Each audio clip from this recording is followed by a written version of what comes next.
Oxygen की महत्ता अभी हम पिछले दिनों में हम लोगों को सबसे ज़्यादा समझ में आई। रोड से, रेल से और हवाई सेवाओं के द्वारा ऑक्सीजन की निरंतर सप्लाई, निरंतर उपलब्धता कराई गई, जिससे लोगों को उसका लाभ प्राप्त हुआ।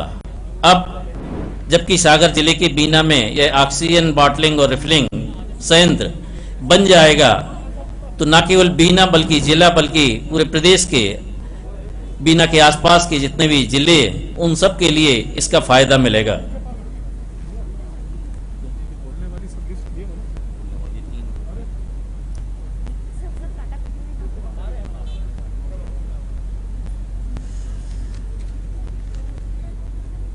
वैक्सीनेशन सेंटर का माननीय मुख्यमंत्री जी के द्वारा, माननीय केंद्रीय मंत्री जी के द्वारा उद्घाटन किया गया है कि हमारे आसपास रहने वाले 18 वर्ष से अधिक के, चाहे पुरुष हो चाहे महिला हो, इस वैक्सीन को अनिवार्य रूप से लगवाएं, क्योंकि वैक्सीन ही कोविड से सुरक्षा प्रदान करेगा।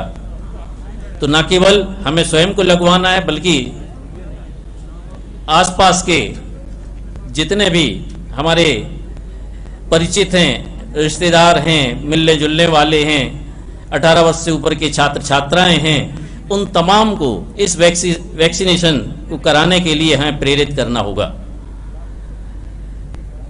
माननीय मुख्यमंत्री जी का आकाशवाणी से संदेश भी आता है कि मास्क मुंह एवं नाक पर लगाकर रखें, सैनिटाइजर से हाथ साफ करें या साबुन से धोएं, सामाजिक दूरी 2 गज की बनाकर के रखें, 18 वर्ष से ऊपर के सभी जन टीका अनिवार्य रूप से लगवाएं, अनावश्यक रूप से घर से बाहर ना निकले। माननीय मुख्यमंत्री जी, माननीय केंद्रीय मंत्री जी, माननीय गोपाल भार्गव जी, माननीय भूपेंद्र सिंह जी, माननीय सांसद जी, माननीय विधायक जी बीना, माननीय विधायक Kurwai Shri Hari Sapre ji, Shri Arun Kumar Singh ji, marketing director BPCL, Shri MB Pimple MD BORL, आप सभी कृपया मंचासीन। और अब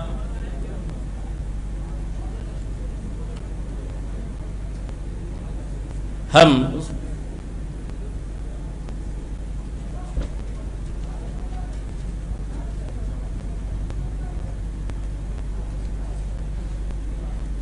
स्वागत के क्रम को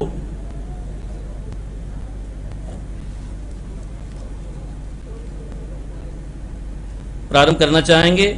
सर्वप्रथम माननीय मुख्यमंत्री माननीय श्री शिवराज सिंह जी चौहान के स्वागत के लिए मैं निवेदन करना चाहूँगा, श्री महेश राय जी विधायक बीना, कृपया दुपट्टा, जो हमारी परंपरागत स्वागत की व्यवस्था है, माननीय महेश राय जी विधायक बीना दुपट्टा से माननीय मुख्यमंत्री जी का स्वागत कर रहे हैं। मैं जिलाध्यक्ष सम्मानीय श्री गौरव सिरोठे जी से निवेदन करूंगा, माननीय मुख्यमंत्री जी का आम के पौधे को उन्हें प्रदान कर उनका स्वागत करें।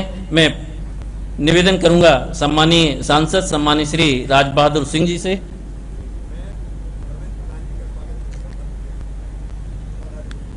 मैं माननीय मुख्यमंत्री माननीय श्री शिवराज सिंह जी से निवेदन करूंगा, माननीय धर्मेंद्र जी प्रधान, माननीय केंद्रीय मंत्री पेट्रोलियम प्राकृतिक गैस, उनका माननीय मुख्यमंत्री जी श्री धर्मेंद्र प्रधान जी केंद्रीय मंत्री पेट्रोलियम प्राकृतिक गैस एवं इस्पात मंत्री का आम के पौधे से स्वागत करते हुए मैं निवेदन करूंगा, माननीय गोपाल भार्गव जी माननीय मंत्री मध्य प्रदेश शासन के स्वागत के लिए माननीय विधायक जी श्री महेश राय जी कृपया दुपट्टे से माननीय भार्गव जी का कृपया स्वागत करें। मैं जिलाध्यक्ष श्री गौरव सिरोठे जी से निवेदन करना चाहूँगा कि कृपया तुलसी के पौधे से स्वागत करें। मैं निवेदन करना चाहूँगा Arun Kumar Singh director marketing BPCL कृपया आएँ और माननीय धर्मेंद्र प्रधान जी केंद्रीय मंत्री भारत सरकार का स्वागत करें।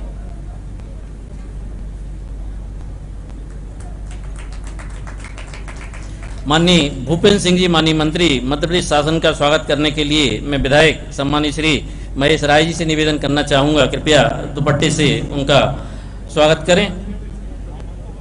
श्री गौरव सिरोठिया जी से पुनः निवेदन है, माननीय भूपेंद्र सिंह जी का कृपया तुलसी के पौधे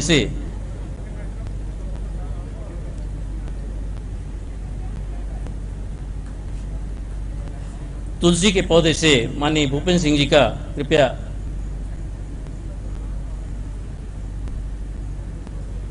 माननीय अरविंद सिंह जी भदौरिया, माननीय मंत्री मध्य प्रदेश शासन के स्वागत के लिए मैं पुनः विधायक जी से निवेदन करना चाहूँगा।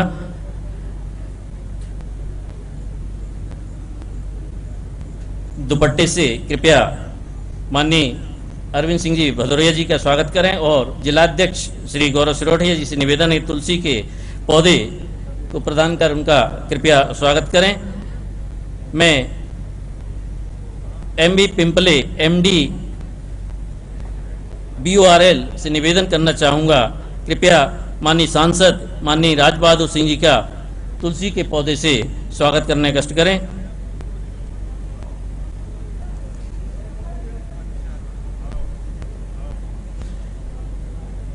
मैं CMHO sir doctor IS Thakur साहब से निवेदन करना चाहूँगा, कृपया माननीय विधायक माननीय श्री महेश राय जी का तुलसी के पौधे से कृपया स्वागत करें।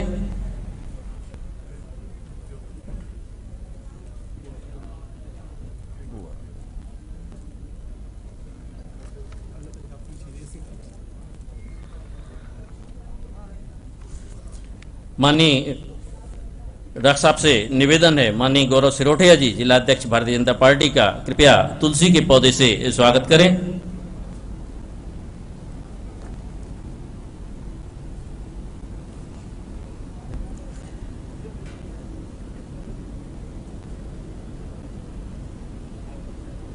माननीय विधायक माननीय श्री हरि सप्रे जी का डॉक्टर साहब से ही निवेदन है, कृपया अभी स्वागत हो गया। विधायक जी को बुलाओ स्वागत भाषण के लिए, ठीक, उसके बाद सांसद जी। अच्छा, विधायक जी के बाद सांसद जी। मैं मंचासीन अतिथियों के स्वागत के क्रम के बाद निवेदन करूंगा हमारे स्थानीय विधायक सम्मानीय श्री महेश राय जी के लिए कृपया इस अवसर पर स्वागत उद्बोधन देने का कष्ट करें। सम्मानीय महेश राय जी, विधायक बीना।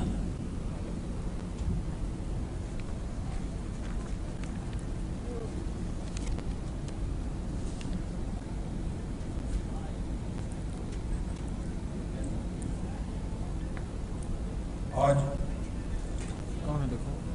बीना सांसद जी, हाँ सांसद जी का लिख दिया हमने, बस सांसद जी, उसके बाद कोविड हॉस्पिटल के उद्घाटन के अवसर पर साथ में रिफिलिंग प्लांट जो कि भारत सरकार के पेट्रोलियम विभाग द्वारा एक रिफिलिंग का प्लांट जो कि ऑक्सीजन की मध्य प्रदेश के लिए पूर्ति करेगा, आज उसका भूमि पूजन है। तो आज के इस कार्यक्रम के अवसर पर मंच पर उपस्थित मध्य प्रदेश शासन के मुख्यमंत्री जी, हम सबके मार्गदर्शक सम्मानीय शिवराज सिंह जी का मैं बीना में स्वागत करता हूं, वंदन करता हूं। एक बार सभी लोग ताली बजाकर स्वागत करें। साथ में भारत सरकार के पेट्रोलियम मंत्री सम्मानीय धर्मेंद्र प्रधान जी का भी आज बीना में स्वागत है, वंदन है। मित्रों, मंच पर उपस्थित सभी विधायक साथीगण, सांसद, सभी हमारे सम्मानीय मंत्रीगण, आज जिस हॉस्पिटल का हम शुभारंभ हैं वो एक ऐसे समय में है, उस समय से आप सभी लोग वाकिफ हैं कि एक ऐसी आपदा की घड़ी थी कि लोगों को कुछ दिखाई नहीं दे रहा था। एक ऐसे समय में मध्य प्रदेश के सम्मानीय मुख्यमंत्री जी ने, इनके सलाहकारों ने कि बीना में ऑक्सीजन प्लांट और ऑक्सीजन का एक प्लांट है, उसमें हमें काफ़ी ऑक्सीजन मिल सकती है। तो उनके सहयोग से एक ऐसे समय में जो एक विपरीत समय था, उसमें आदरणीय मुख्यमंत्री जी ने आके भूमि पूजन किया आज कम समय में वो जनता को समर्पित करेंगे। साथ में रिफिलिंग प्लांट भी एक हमारे मध्य प्रदेश के लिए एक बहुत बड़ी सौगात है। मैं उनका भी स्वागत करता हूं, वंदन करता हूं कि एक बहुत बड़ी कमी की पूर्ति हमारे मध्य प्रदेश में है, उसकी पूर्ति होगी। मैं आज सम्मानीय सभी नेताओं का और विशेषकर मुख्यमंत्री जी का और पेट्रोलियम मंत्री जी का बिना आगमन पर स्वागत करता हूं, वंदन करता हूं। सभी को नमस्कार, जय हिंद। बहुत धन्यवाद सम्मानीय विधायक जी। और अब मैं आदर के साथ, सम्मान के साथ आमंत्रित करना चाहता हूं सम्मानीय सांसद सम्मानीय श्री राज बहादुर सिंह जी के लिए। कृपया अपना उद्बोधन इस अवसर पर हम सबके लिए प्रदान करें।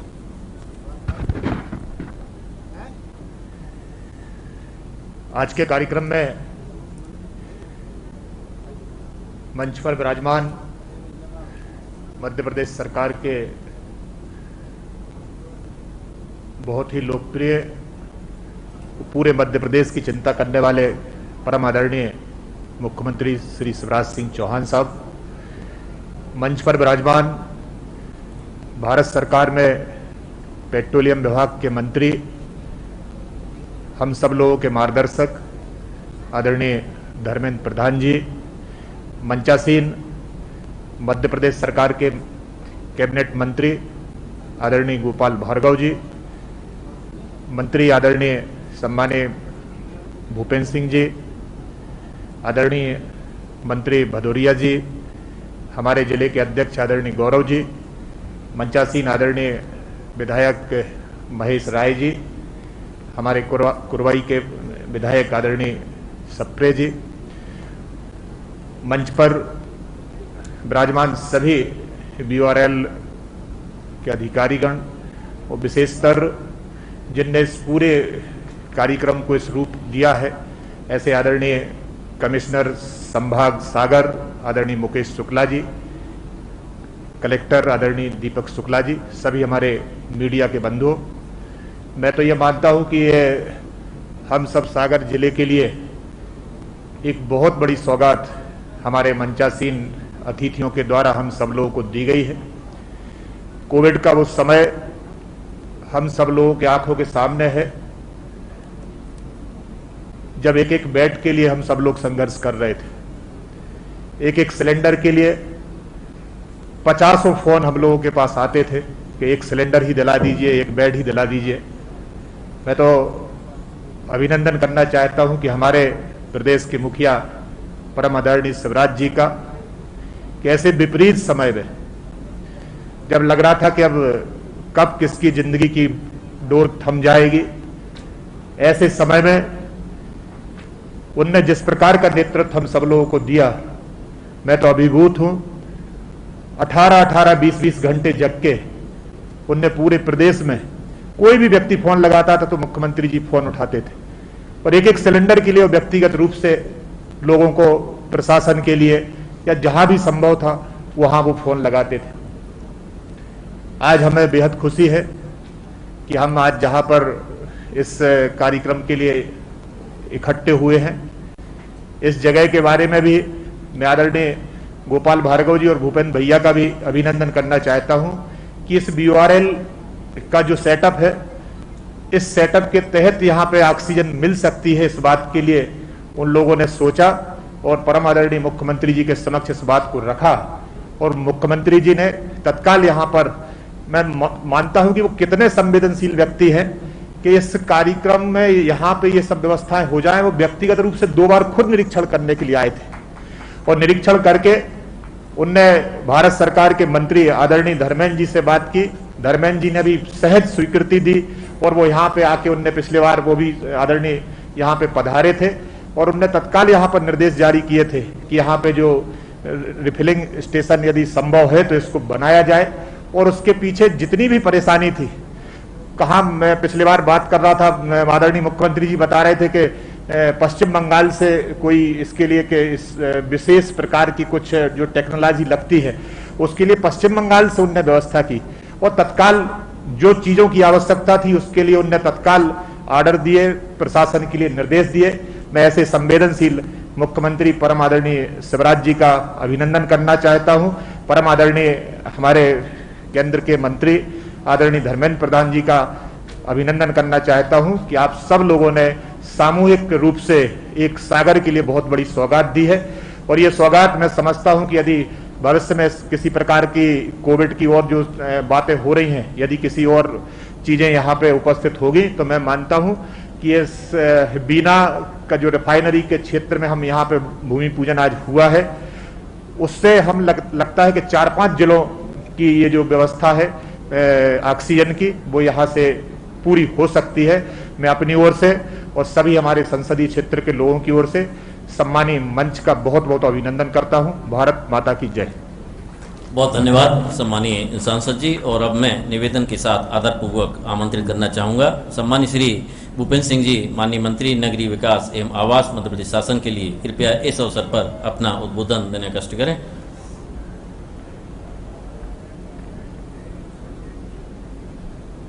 बीना में आज कोविड हॉस्पिटल के शुभारंभ के अवसर पर एवं रिफिलिंग प्लांट के शुभारंभ के अवसर पर हम सबके मध्य उपस्थित हमारे मध्य प्रदेश के लोकप्रिय यशस्वी मुख्यमंत्री, जिन्होंने रात दिन परिश्रम करके और मध्य प्रदेश में कोरोना को नियंत्रण करने में सफलता पाई है, हम उनका बहुत हृदय से स्वागत करते हैं, अभिनंदन करते हैं। हमारे बीच में हमारे भारत सरकार के पेट्रोलियम मंत्री के रूप में, हमारे बड़े भाई के रूप में माननीय धर्मेंद्र प्रधान जी आज उपस्थित हैं और उनका भी इसके लिए अभिनंदन करते हैं कि ये सारा काम उनके बिना संभव नहीं था। और वो स्वयं दूसरी बार, बीच में एक बार आके उन्होंने सारे निर्देश दिए और स्वयं आज दूसरी बार इसके शुभारंभ के अवसर पर उपस्थित हुए हैं। हम उनका बहुत अभिनंदन करते हैं और विशेष रूप से जो ऑक्सीजन प्लांट की रिफिलिंग के लिए कंप्रेशर की आवश्यकता थी, जो विदेशों से आते हैं, उसके लिए भी माननीय धर्मेंद्र प्रधान जी ने तत्काल उसके आदेश दिए और वो लगभग 3000 हमें अब सिलेंडर यहाँ पर आगे चल के रिफिलिंग करके मिल सकेंगे, जो एक बड़ी उपलब्धि हमारे प्रदेश के लिए होगी। मैं माननीय मुख्यमंत्री जी के विजन का, हम सब लोगों के किसी के ध्यान में ये नहीं था कि यहाँ पर बीना रिफाइनरी से हम लोगों को ऑक्सीजन मिल सकती है। जिस समय ऑक्सीजन का पूरे देश में संकट था, उस समय माननीय मुख्यमंत्री जी ने ये तय किया कि हम यहाँ पर हॉस्पिटल बनाएंगे और हॉस्पिटल बनाने का निर्णय माननीय मुख्यमंत्री जी ने लिया। आके तीसरी बार मुख्यमंत्री जी यहाँ पर आए हैं और इसलिए कोरोना के संकट को लेकर किस तरह से सरकार ने रात दिन प्रयास किए हैं, ये इस बात का प्रमाण है। यहाँ पर जब शुरुआत हुई तो सिर्फ खेत था, इसके अलावा कुछ नहीं था। यहाँ पर पूरी सड़क बनाई गई, डामर रोड बनाया गया, पूरा चारों इलेक्ट्रिक की सप्लाई की लाइन खड़ी की गई, वाटर सप्लाई की लाइन खड़ी की गई। जो हॉस्पिटल बना है, उसका जो डोम बना है, वो इतनी मजबूती के साथ बना है कि आने वाले हम 5-10 साल तक भी उसका उपयोग करना चाहें तो आने वाले 5-10 साल तक भी उसका उपयोग कर सकते हैं। वार्ड बनाए गए, वार्डों में सभी बेडों पर ऑक्सीजन की व्यवस्था की गई। मैं समझता हूं कि इतने कम समय में और इतनी बड़ी सुविधा हमारे इस क्षेत्र को मिली है और इससे न केवल सागर जिला बल्कि ये 4 जिलों का सेंटर है। हमारे अशोकनगर, विदिशा, सागर, गुना, यहाँ के लोगों को यहाँ पर अस्पताल में ये सारी सुविधाएं उपलब्ध होंगी। मैं माननीय मुख्यमंत्री जी का, माननीय धर्मेंद्र प्रधान जी का बहुत हृदय से अभिनंदन करता हूँ, स्वागत करता हूँ। बहुत धन्यवाद सम्मानीय श्री भूपेंद्र सिंह जी। और मैं निवेदन के साथ आदरपूर्वक आमंत्रित करना चाहूँगा सम्मानीय श्री गोपाल भार्गव जी, माननीय मंत्री लोक निर्माण तथा कुटीर एवं ग्रामोद्योग विभाग मध्य प्रदेश शासन के लिए कृपया इस अवसर पर अपना उद्बोधन देने का कष्ट करें। सम्मानीय गोपाल भार्गव जी।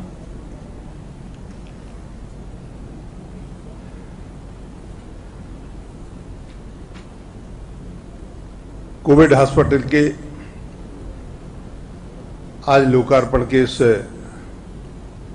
गर्ममयी कार्यक्रम में हमारे बीच में मंच पर उपस्थित हम सबके नेता और राज्य के मुख्यमंत्री आदरणीय शिवराज जी, विशेष रूप से इस कार्यक्रम में अपनी उपस्थिति दे रहे और जिन्होंने इस कार्यक्रम को मूर्त रूप देने का और मूर्त रूप देने में बहुत महती भूमिका निभाई है, ऐसे हमारे भारत सरकार के पेट्रोलियम मिनिस्टर और कुशल संगठनकर्ता आदरणीय धर्मेंद्र प्रधान जी, साथी मंत्री सम्माननीय भूपेन्द्र जी, सम्माननीय अरविंद भदौरिया जी, सांसद साथी सम्माननीय राज बहादुर जी, इससे विधानसभा क्षेत्र के सम्माननीय विधायक महेश राय जी, पड़ोस की विधानसभा क्षेत्र के विधायक कुरवाई के भाई हरी सप्रे जी,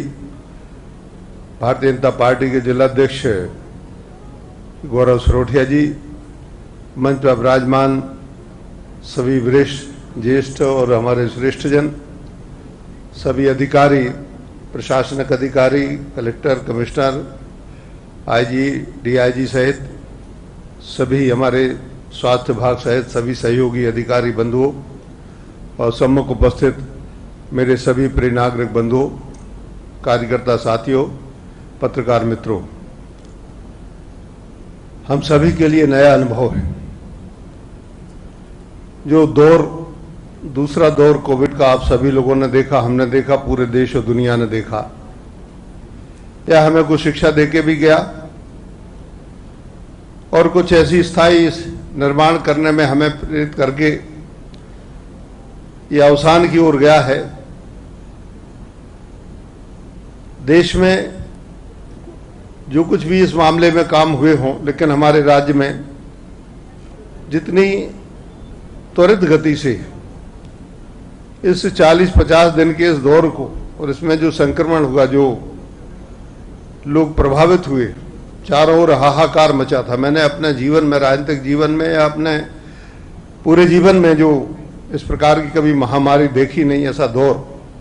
सारे लोग हाहाकार कर रहे थे, जिसमें कुशल रूप से समस्या से कैसे निपटा जाए, इस विषय में मध्य प्रदेश राज्य के मुख्यमंत्री जी और उनके सहयोग से धर्मेंद्र प्रधान जी ने जो एक काम किया है, यह निश्चित रूप से एक मील का पत्थर हमारे इस पूरे इलाके के लिए, मध्य भारत के लिए साबित होगा भविष्य के लिए। जैसा भूपेन्द्र जी ने कहा, सागर जिला, विदिशा जिला, गुना, अशोकनगर सहित हम तो मान के चलते हैं कि ललितपुर तक के बुंदेलखंड के अन्य इलाकों के लोग भी इसका लाभ ले सकेंगे। मैंने देखा है वो दौर, वो मंजर, कंधे पे ऑक्सीजन का सिलेंडर लिए लोग घूम रहे थे कि एक ऑक्सीजन का सिलेंडर भर जाए कहीं से, हमें एक इंजेक्शन मिल जाए कहीं से, दवा मिल जाए कहीं से। ऑक्सीजन की पूर्ति कहाँ, राउरकेला, भिलाई, जमशेदपुर, जामनगर, कहीं से भी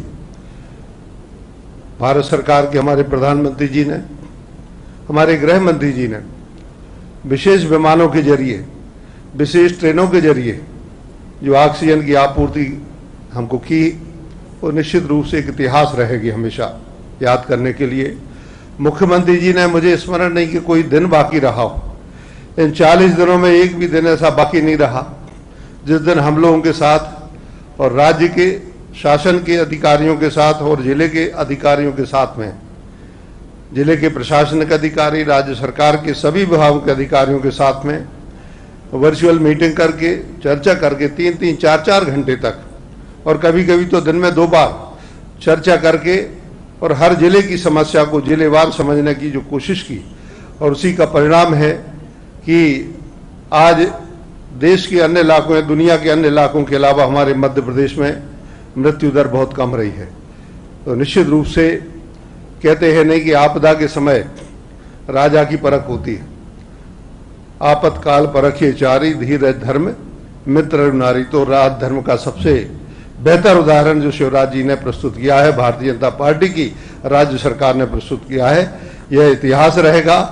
ईश्वर से प्रार्थना करता हूं कि वो तीसरी लहर ना आए जिसके बारे में सभी को आशंका है, लेकिन यदि आई, क्योंकि प्रकृति का विधान है, ईश्वर का विधान है, हम नहीं जानते, लेकिन यदि आई तो यह कोविड सेंटर जो है, यह कोविड हॉस्पिटल जो है, निश्चित रूप से 4-5 जिले के लोगों के लिए वरदान साबित होगा। मुझे आशा और उम्मीद है कि आप सभी लोगों के यह इस काम ना आए तो अन्य काम में भी हम इसका उपयोग और सदुपयोग कर सकते हैं, इसके लिए भी हम एक बार सोचेंगे। आप सभी के लिए बहुत बहुत धन्यवाद, मेरी शुभकामनाएं, नमस्कार। बहुत धन्यवाद सम्मानीय गोपाल भार्गव जी, माननीय मंत्री मध्य प्रदेश शासन। और मैं निवेदन के साथ बुंदेलखंड की धरती पर आमंत्रित करना चाहता हूं उद्बोधन के लिए सम्मानीय केंद्रीय मंत्री सम्मानीय श्री धर्मेंद्र प्रधान जी, पेट्रोलियम एवं प्राकृतिक गैस एवं इस्पात भारत सरकार। मैं निवेदन के साथ उनसे निवेदन करूंगा आदर के साथ कि कृपया इस अवसर पर अपना उद्बोधन देने का कष्ट करें। सम्मानीय श्री धर्मेंद्र प्रधान जी।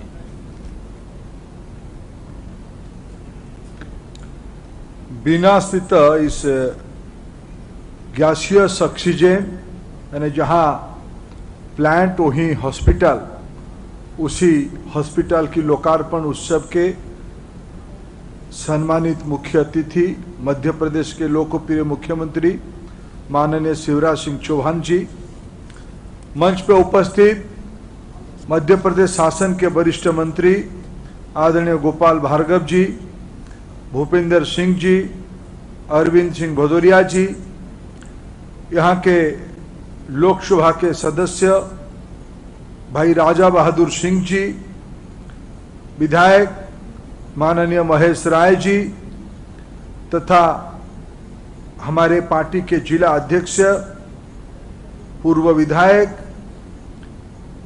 मध्य प्रदेश शासन के अधिकारी मित्रगण, भारत सरकार के अधिकारी मित्रगण, विशेष करके बीपीसीएल के वरिष्ठ अधिकारी मित्रगण, बिना रिफाइनरी के अधिकारी मित्रगण और जो चिकित्सा व्यवस्था जिन्होंने मध्य प्रदेश शासन के साथ मिलकर लगाई है तथा आज यहाँ उपस्थित कोरोना की गाइडलाइन को मानते हुए जो एक सांकेतिक कार्यक्रम किया जा रहा है, यहाँ उपस्थित भाई और बहनों, पत्रकार मित्रगण और टेक्नोलॉजी में जुड़े हुए मध्य प्रदेश तथा देश के अन्य मित्रगण, ये सही बात है, 1 महीने के अंतर मैं दूसरी बार बीना आ रहा हूं, ये मेरे लिए सौभाग्य की बात है। मैं महाकाल के पास प्रार्थना करूंगा कि हॉस्पिटल खाली रहे, ये हॉस्पिटल बने, एक इमरजेंसी के लिए बना है। कोविड की तीसरी लहर आ भी सकता है, ना आए तो अच्छा है, लेकिन ये अदृश्य बीमारी है, किसी को पता नहीं है क्या हो सकता है। लेकिन पिछले बार जब कोविड की दूसरी लहर आई, अगर बारीकी से मित्रों आप लोगों ने अनुमान किया होगा, जो ओहो पोहो की स्थिति 1 सप्ताह से ज्यादा नहीं रहा। आज तो मध्य प्रदेश को मैं देश की ओर से बधाई देता हूं। मध्य प्रदेश के मुख्यमंत्री शिवराज सिंह जी और उनकी पूरे टीम को बधाई देता हूं।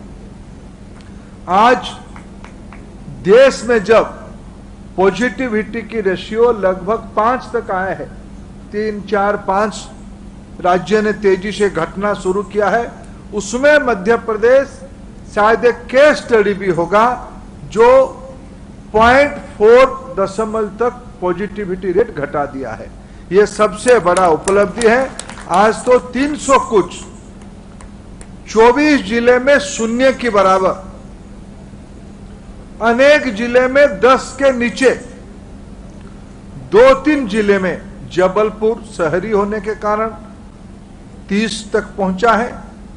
भोपाल और इंदौर, ये तो दोनों तो राष्ट्रीय शहर है, बाहर से लोग आते हैं, व्यवसाय के लिए आते हैं, प्रशासन काम के लिए आते हैं, जैसे मैं आया बाहर से।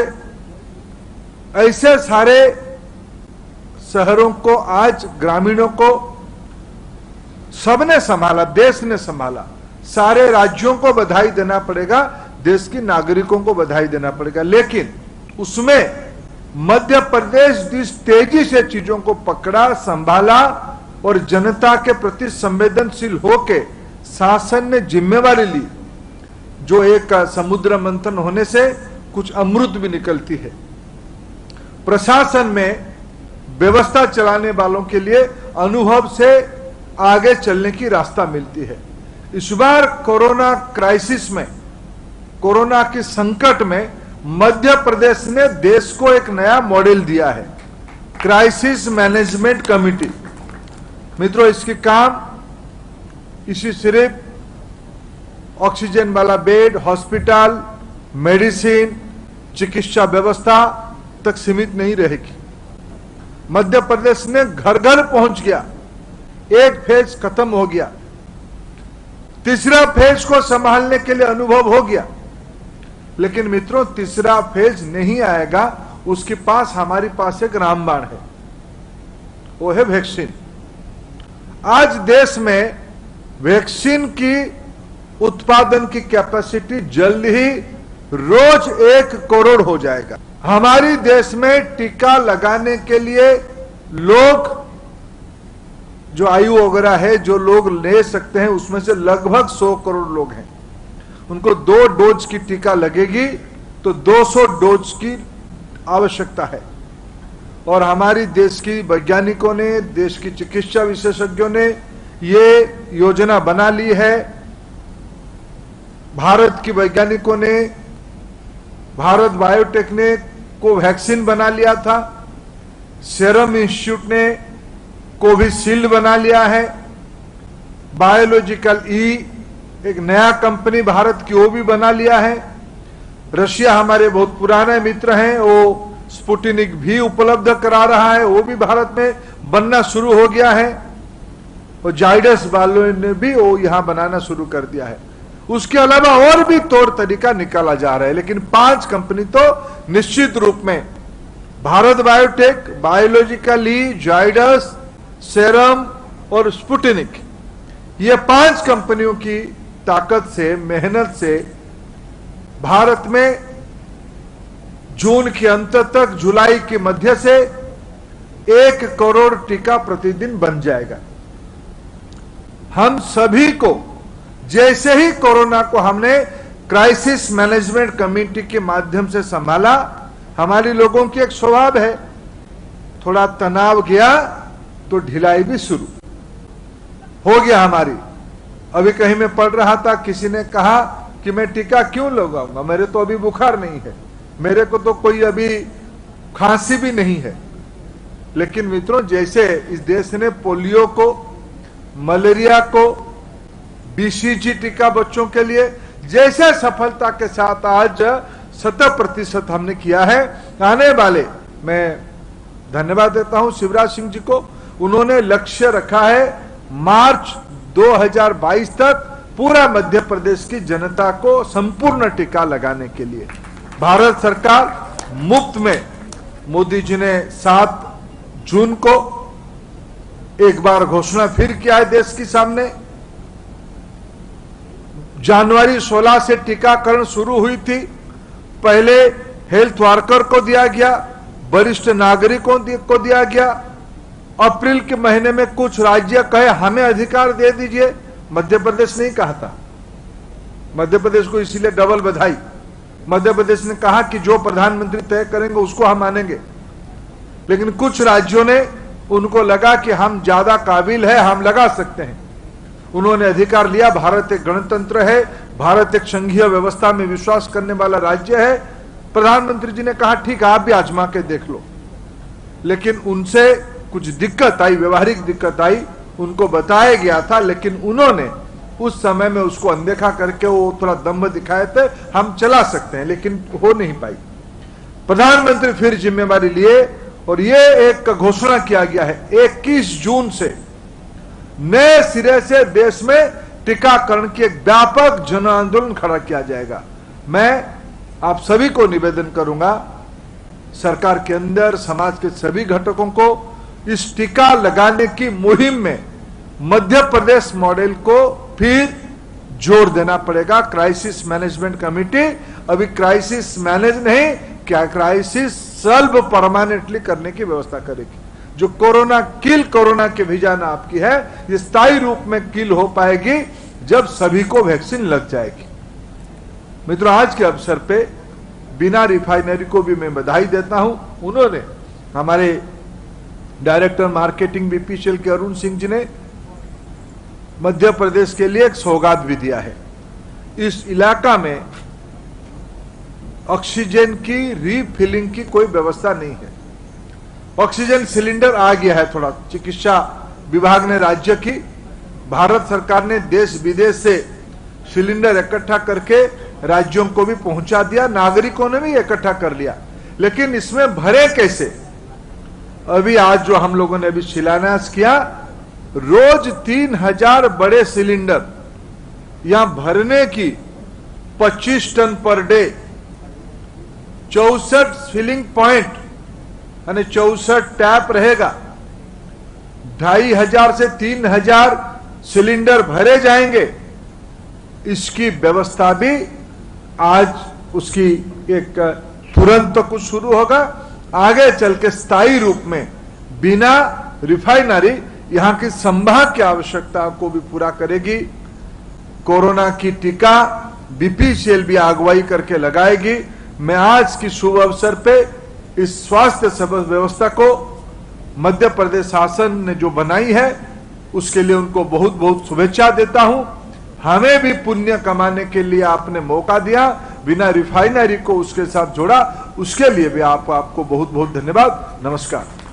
बहुत बहुत धन्यवाद सम्मानीय श्री धर्मेंद्र प्रधान जी। और अब मध्य प्रदेश परिवार के जिम्मेदार मुखिया और संवेदनशील मुख्यमंत्री माननीय श्री शिवराज सिंह जी चौहान जी के लिए मैं उनके उद्बोधन के लिए उन्हें सादर आमंत्रित करता हूं।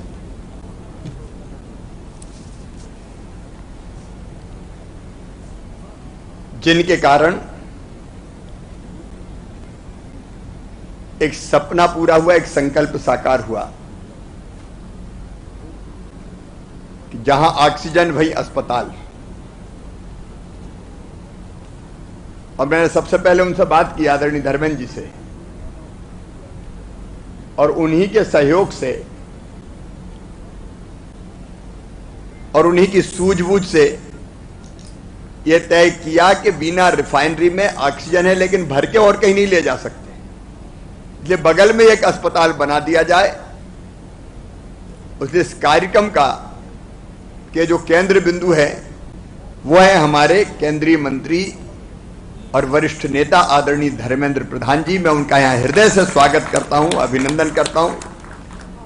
मेरे वरिष्ठ सहयोगी साथी हमारे वरिष्ठ मंत्री आदरणीय गोपाल भार्गव जी, इस प्रकल्प के निर्माण की जवाबदारी जिनको हमने दी थी, हमारे नगरीय विकास मंत्री आदरणीय भूपेंद्र सिंह जी, हमारे सहकारिता मंत्री आदरणीय अरविंद सिंह भदौरिया जी, हमारे सांसद आदरणीय राज बहादुर सिंह जी, यहाँ के विधायक जो मुझे फोन पर बात करते रहते थे, भाई साहब कब पूरा होगा अस्पताल का काम, आदरणीय महेश राय जी, कुरवाई के हमारे लोकप्रिय विधायक भाई हरी सप्रे जी, पूर्व विधायक बहन श्रीमती विनोद पंथी जी, जिलाध्यक्ष भारतीय जनता पार्टी आदरणीय गौरव सरोठिया जी, बीपीसीएल के director Arun ji, MD Veena refinery Mahendra ji, Sanjay Shukla ji और नवनीत कोठारी जी, यहां उपस्थित हमारे कमिश्नर, कलेक्टर, संबंधित सभी अधिकारी कर्मचारीगण, मेडिकल हमारे डॉक्टर्स, पैरामेडिकल स्टाफ, हमारे मीडिया के मित्र और मुझे पूरा सुन रहे मेरे बहनों और भाइयों, पूरे प्रदेश में सुन रहे बहनों और भाइयों। लंबा नहीं बोलूंगा क्योंकि पायलट ने मुझे समाचार दिया कि जहां हमें जाना है बुधनी, वहां काले बादल, बरसात जैसी स्थिति है, क्योंकि एक कार्यक्रम वहां भी है। तो पायलट ने भी कहा कि थोड़ा जल्दी निकलेंगे तो ज्यादा ठीक रहेगा, हम जानते हैं बरसात का मौसम है। लेकिन पहली प्रार्थना जो धर्मेंद्र जी ने की,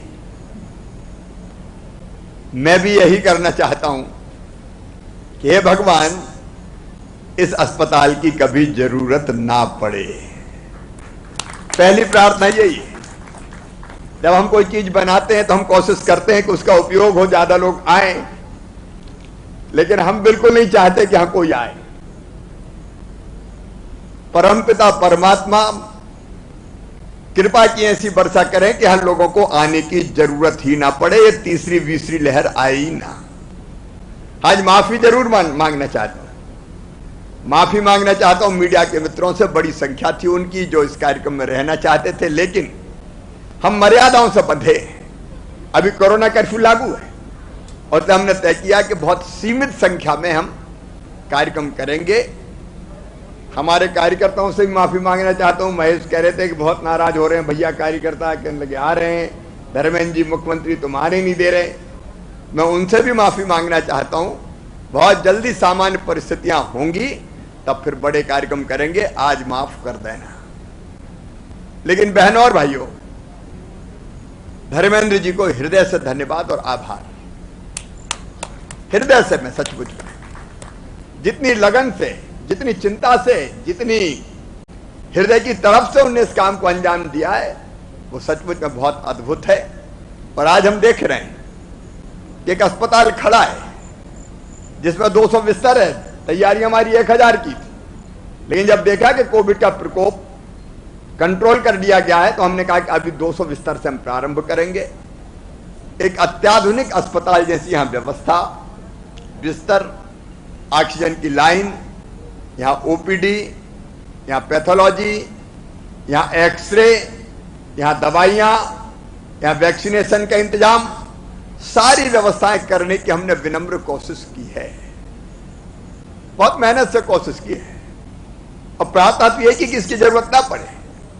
लेकिन हम दूसरी लहर के प्रकोप को देखते हुए जो भयंकरता हमने देखी है, हम हाथ पे हाथ रख के बैठ नहीं सकते। किसी को लग सकता है अरे जरूरत क्या थी, लेकिन हां, हमने इसलिए हम कोई कसर नहीं रखेंगे।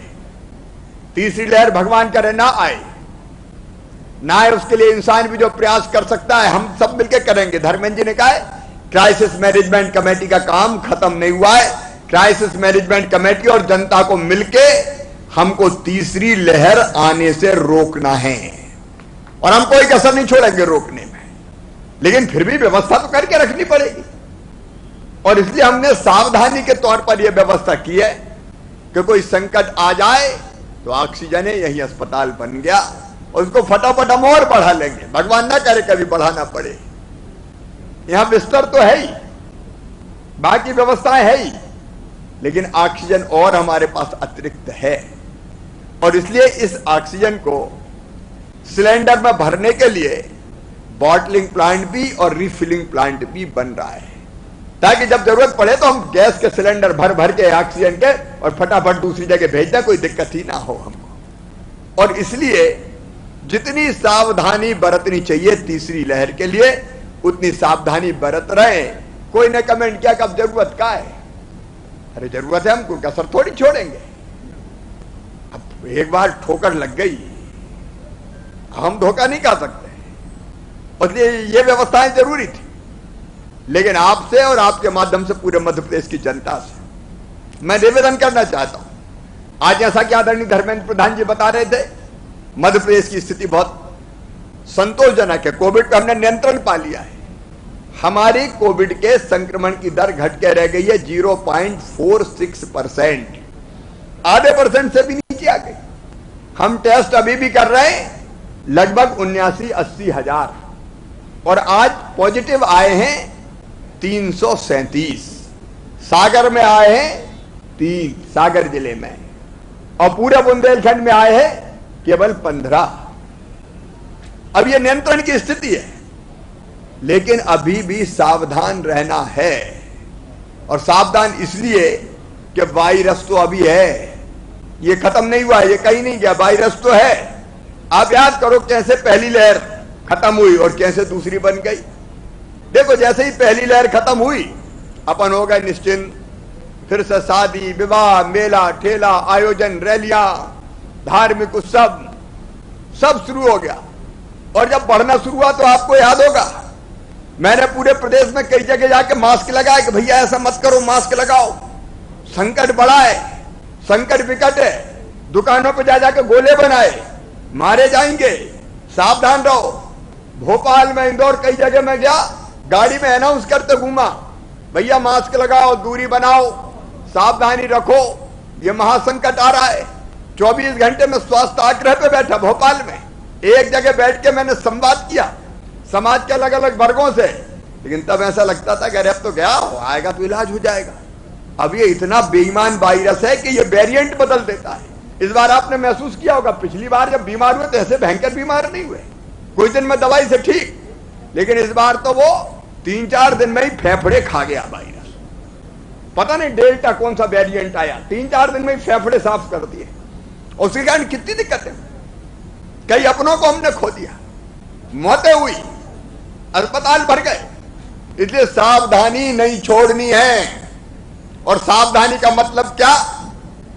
एक काम सरकार करेगी और एक काम क्राइसिस मैनेजमेंट कमेटी करेगी और एक जनता करेगी। काम बांट लेते हैं। सरकार क्या करेगी?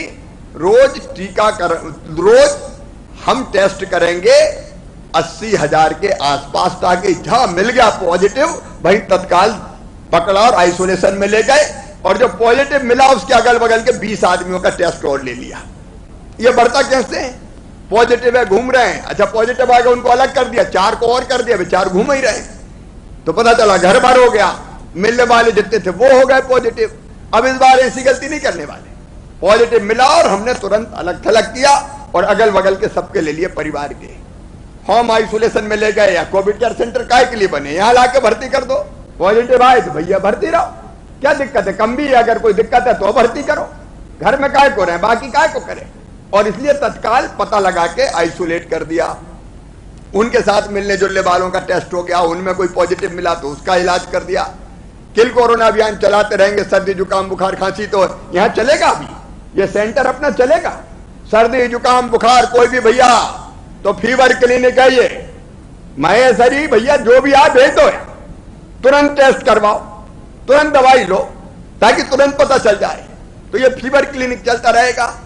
तो हम किल कोरोना अभियान गांव में भी चलाते रहेंगे, घर घर घर घर द्वार द्वार खटखटा के, और कहेंगे भैया सर्दी जुकाम बुखार है तो ये दवाई लो, टेस्ट करवाओ। तो एक रणनीति अपनी ये, टेस्ट करो, पॉजिटिव आए तो होम आइसोलेशन में ले जाओ, अस्पताल में ले आओ, कॉन्ट्रैक्ट ट्रेसिंग करो, किल कोरोना अभियान चलाओ, ये सरकार करेगी। और क्राइसिस मैनेजमेंट कमेटी क्या करेगी? जनता को एजुकेट करेगी, समझाएगी कि भैया सावधान रहना, निश्चिंत मत हो जाना। फिर से मेला ठेला भीड़ भाड़ कार्यक्रम आयोजन किए तो फिर ये संकट फिर आ जाएगा, क्योंकि वायरस तो फिर से फैलना शुरू कर देगा। मिलने जुलने से तो फैलता है, अभी क्या तो कंट्रोल हुआ, मिलना जुलना हमने खत्म किया तो कंट्रोल कर लिया, और फिर भीड़ा भाड़ी चालू तो फिर दिक्कत हो जाएगी। और इसलिए आज कार्यक्रम में आप देख रहे हैं कितने दूर दूर कुर्सी लगी है। गलती नहीं करना कि मार भीड़ आ गई और फिर से। तो ये क्राइसिस मैनेजमेंट कमेटी का काम है, गांव की, ब्लॉक की और जिले की, कि अपने अपने जिले में कोरोना के संक्रमण को रोकने के लिए जैसा व्यवहार चाहिए, मतलब मास्क चाहिए, दूरी चाहिए, हाथ साफ करना चाहिए। बड़े आयोजन कोई नहीं होंगे भैया, 15 तक तो अभी कोरोना कर्फ्यू लगा है। अब कल मैं फिर क्राइसिस मैनेजमेंट कमेटी से बात कर रहा, मिलकर तय करेंगे कौन सी चीज करना, कौन सी नहीं करना। और इसलिए जनता को भी कोविड संक्रमण रोकने के अनुकूल व्यवहार करना पड़ेगा। दुकानदार क्या करे ये हम तय कर रहे हैं, गोला बनाओ दुकान के सामने, इकट्ठे ग्राहक मत आने दो, वैक्सीनेशन करवाओ, मास्क लगवाओ, ग्राहक कैसे आएगा, वो भीड़ नहीं लगाएगा। हाथ ठेला पे सब्जी बेचने वाला क्या सावधानी रखेगा, वो तय करेंगे, उसका वैक्सीनेशन होगा, उसका मास्क लगा रहे, सब्जी कैसे दे। तो ये सारी चीजें अपन तय कर रहे हैं। आज बहुत विस्तार में मैं उसके नहीं जा रहा, लेकिन जनता को संयम और धैर्य का परिचय देना पड़ेगा। और ये सावधानी जिसके बारे में माननीय प्रधानमंत्री जी बार बार कहते, 2 गज की दूरी, मास्क जरूरी, हाथ साफ करते रहो, ये चीजें करनी ही पड़ेगी। और भैया कोई बड़े आयोजन मत करना, सामाजिक, राजनीतिक, धार्मिक, कोई बड़े आयोजन जैसा तय करेंगे बस उतना ही करना है। मीडिया के मित्रों से भी कहना कि एजुकेट करने का, शिक्षित करने का काम करो। अब ये चीज अगर अपन ने कर ली तो तीसरी लहर आने से हम रोक सकते हैं, प्रबल होने से हम रोक सकते हैं। और लापरवाही ढिलाई हो गई तो फिर तीसरी लहर आ गई, और कुछ नहीं है तीसरी लहर। और इसलिए मेरी अपील है कि हम तीसरी लहर आने से रोकने में पूरा सहयोग जनता करे। ये मैं प्रार्थना करता हूं उसमें क्राइसिस मैनेजमेंट कमेटी गांव की, ब्लॉक की, वार्ड की, जिले की जनता का मार्गदर्शन करे। हमारे कोरोना वॉलंटियर्स बने, वो भी जनता को सिखाने का काम करे और हम सब मिलके ये कोशिश करें कि कोई असावधानी हमसे ना हो, क्योंकि दुनिया भी चलनी। प्रधानमंत्री जी ने कहा जान भी है जहान भी, कब तक बंद करेंगे? अच्छा मुझे बताओ, अब ये दोबारा फिर हमने गलती की, फिर तीसरी लहर आ गई, फिर बंद करो, फिर बंद करो, कब तक चलेगा? जिंदगी बर्बाद हो जाएगी। बिजनेस ठप, व्यापार ठप, दुकानें बंद, सारी चीज कब तक बंद करेंगे? शादी ब्याह तक बंद है, बताओ। अब शादी ब्याह करना है भैया तो जैसा तय किया, अभी 20 आदमियों का तय किया, 15 को फिर मीटिंग करके तय करेंगे। जितनी संख्या तय पहले करवाओ टेस्ट सब, बराती घराती, जब बारात तो निकालने नहीं है, अभी डीजे मीजे ना बजना है और ना नाच गाने होना है, घर ही घर में करके रखे, एक तरफ करो। तो ये नियमों का पालन हमको करना पड़ेगा, तो हम तीसरी लहर रोक सकते हैं। और इसलिए मैं प्रार्थना करता हूं सबसे कि तीसरी लहर रोकना है ताकि अस्पताल को भरना ना पड़े। लेकिन यहां वैक्सीनेशन का काम होगा। आज प्रधानमंत्री जी को मैं हृदय से धन्यवाद देता हूं। देखो अद्भुत व्यक्ति हैं माननीय नरेंद्र, अद्भुत नेता भाई। पहले ही भाप लिया था केंद्र वैक्सीनेशन करेगा, कई राज्यों का अरे संघीय ढांचा है, हमें अधिकार नहीं, क्या हम अपनी खुद ही लगाएंगे। अब प्रधानमंत्री इनका लगाएंगे तो तुम लगाओ भैया। बाद में पता चला कि राज्यों में आपस में जूझी हो रही है, वैक्सीन बनाने वाली कंपनियों को फोन कर रहे हैं, हमें दो हमें दो। ग्लोबल टेंडर कर रहा है, ग्लोबल टेंडर करे तो कोई टेंडर वाली कंपनी आगे नहीं आई, तो भारी अव्यवस्था मच गई। लेकिन प्रधानमंत्री जी ने फिर आगे कहा कि अब भारत सरकार पूरी वैक्सीन देने का काम करेगी निःशुल्क। मैं प्रधानमंत्री जी का हृदय से अभिनंदन करता हूं। जब जरूरत पड़ी धर्मेंद्र जी बैठे, अरविंद भदौरिया बैठे, जब जरूरत पड़ी टैंकर की तो धर्मेंद्र जी ने जो मदद की है, क्योंकि उसमें तो ऑक्सीजन लाना था। अरविंद भदौरिया उस काम में लग गए थे। हमारे गोपाल जी को हमने अलग अलग काम सौंपे थे ऑक्सीजन प्लांट बनाने के। भूपेंद्र जी को यहां काम सौंपा कि भैया जल्दी फटाफट खड़ा करवाओ, देर मत करो। लेकिन प्रधानमंत्री जी ने जब ऑक्सीजन की जरूरत पड़ी तो एयरफोर्स के विमान, उनसे टैंकर जाएंगे खाली। कभी देखिए विमानों से टैंकर आए गए हो, विमानों से टैंकर जा रहे हैं, रेलों पर धरा के टैंकर आ रहे हैं। जितनी व्यवस्थाएं की जा सकती थी सारी व्यवस्थाएं प्रधानमंत्री जी के नेतृत्व में हुई और इस संकट को हमने थाम लिया। लेकिन दोबारा ये संकट ना आए, ये कोशिश हमको करनी है। इसलिए कोविड एप्रोप्रिएट व्यवहार, मतलब कोरोना संक्रमण को फैलने से रोकने का व्यवहार हमको करना पड़ेगा। और दूसरी बात जो माननीय प्रधान जी ने कही, ये वैक्सीनेशन करवाना, टीका जरूरी है। अब जितनी मेरी उम्र के लोग बैठे हैं, अरे बचपन में कितने टीका लगे बताओ? चेचक के टीका लगते थे, पहले कहते माता आई। अब माता आई उस समय वो धारणा थी, लेकिन बाद में हमने नस्तर कहते थे, याद होगा आपको नस्तर? अभी भी 3-3 निशान होंगे, आपके भी होंगे। 3 लगते थे ऐसे और पक जाती थी और 1-2 दिन बुखार आता था। जब टीका लगता तो कई बार हो सकता है 1 आध दिन बुखार आ जाए, तो घबराने की क्या जरूरत है? उसमें कोई परेशानी की बात नहीं, पूरी तरह सुरक्षित है टीका। और इसलिए अब वैक्सीनेशन का काम प्रधानमंत्री जी ने हाथ में लिया है। अगले महीने से खूब वैक्सीन आएंगी, इस महीने भी आ रही है, लेकिन सीमित संख्या में है उत्पादन, वो लगातार बढ़ाने का काम किया। तो सबको वैक्सीन जरूर लगवाना है, कोई डरने की जरूरत नहीं है। वैज्ञानिकों ने दुनिया भर के रिसर्च करके ये कहा है कि सबके लिए सुरक्षित है ये वैक्सीन। वैक्सीन जरूरी है, क्योंकि वैक्सीन अगर लग गई तो या तो कोविड होगा ही नहीं, और होगा तो फिर हमारे शरीर में रोग प्रतिरोधक क्षमता ऐसी पैदा हो जाएगी कि हम आसानी से उसका मुकाबला कर लेंगे, कोई सीरियस नहीं होगा। और इसलिए वैक्सीन लगवाना भी तीसरी लहर को रोकने के काम में बहुत महत्वपूर्ण है। एक बार मैं फिर इस काम से जुड़े हुए जितने मित्र हैं, हमारे सारे सरकारी विभाग जिन्होंने दिनों रात परिश्रम करके इसको, अब कह रहे थे हवा कितनी तेज चली, बीच में ऐसी हवाएं चली, तूफान। थोड़ी बहुत दिक्कत तो तूफान आएगी तो आता ही है, लेकिन फिर भी इस ऐसी परिस्थिति में इस अस्पताल को खड़ा कर दिया। तो लगे साथ में जितने भी साथी, जितने विभाग, जितने मित्र हैं, उन सबको भी मैं धन्यवाद देता हूं। और फिर जनता से अपील करता हूं, मेरे बहनों और भाइयों, तीसरी लहर नहीं आने देना है। कोविड को रोकने के अनुकूल व्यवहार करना है, और वो करने के लिए क्राइसिस मैनेजमेंट कमेटियों को सक्रिय रहना है। आप सबको बहुत बहुत धन्यवाद, प्रणाम, नमस्कार।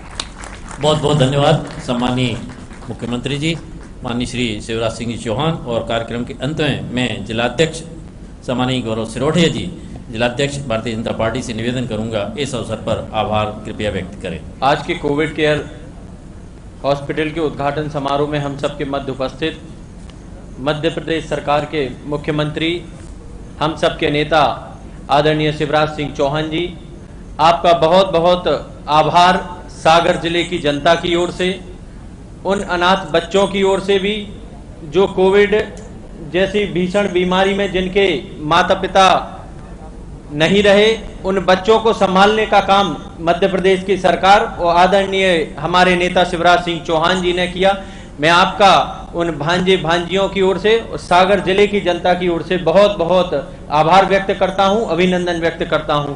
मैं आभार व्यक्त करता हूं केंद्रीय मंत्री, हम सबके नेता आदरणीय श्री धर्मेंद्र प्रधान जी का, जिन्होंने मध्य प्रदेश के लिए ऑक्सीजन उपलब्ध कराने में जो सक्रिय भूमिका निभाई, साथ ही हम बीना वासियों के लिए और सागर जिले वासियों के लिए बीना रिफाइनरी की ओर से भी ऑक्सीजन उपलब्ध कराकर इतना बड़ा हॉस्पिटल तैयार कराने में जो आपने भूमिका निभाई, आपका भी बहुत बहुत आभार।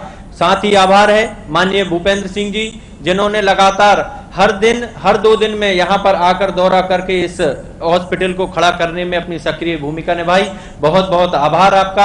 आदरणीय गोपाल भार्गव जी, जिन्होंने कोविड प्रभारी के नाते पूरे संपूर्ण जिले में दौरा करके इस कोविड को हमारे समाप्त करने का प्रयास किया। आदरणीय गोपाल भार्गव जी, आदरणीय श्री अरविंद भदौरिया जी, आपका भी बहुत बहुत आभार, जो आपने हम सागर जिला वासियों के लिए ऑक्सीजन उपलब्ध कराने के लिए लगातार सक्रिय भूमिका निभाई। आभार बहुत बहुत आदरणीय श्री महेश राय जी का, सागर सांसद आदरणीय श्री राज बहादुर सिंह जी का, हरि सिंह सप्रे जी का, रिफाइनरी के हमारे डायरेक्टर आदरणीय अरुण कुमार सिंह जी का, पूर्व विधायक विनोद पंथी जी का, बहुत बहुत आभार सभी हमारे मीडिया के साथियों का, बहुत बहुत आभार बीना की सभी हमारे डॉक्टर्स की टीम, यहाँ पर इस हॉस्पिटल और रिफाइनरी प्रबंधन का बहुत बहुत इस मंच के माध्यम से आभार व्यक्त करता हूँ। बहुत बहुत धन्यवाद।